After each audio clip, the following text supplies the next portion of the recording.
Moixent és altra de les localitats on també es celebra aquest emotiu acte. Una processó on, a més dels confrares, assisteixen el rector, autoritats municipals i banda de música. Part de la processó és del temple parroquial i l'altra de la capella de la residència amb la imatge de la Soledat.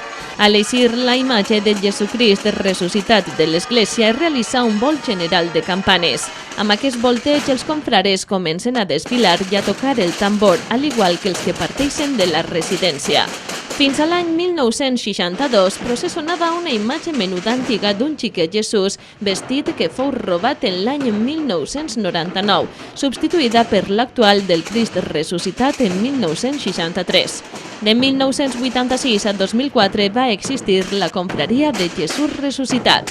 Cadascuna realitza el seu itinerari fins que es troben al centre del parador, a la part de baix de Pare Moreno, ja abarrotat d'espectadors. La inclinació de la Verge coberta davant el seu fill dona pas després al descobriment del seu vel. És en aquest moment quan els braços de la Verge s'obrin per adorar al ressuscitat i llavors una traca dona fi a l'acte on els fidels de les 5 confraries de Moixent participen units per celebrar que Crist ha tornat a la vida. Els confrares a més es descobreixen el rostre llevant-se el capirot i els armats el casc en senyal de la victòria de Jesús sobre la mort. Processons i encontres amb dues emotives que marquen el final de la Setmana Santa.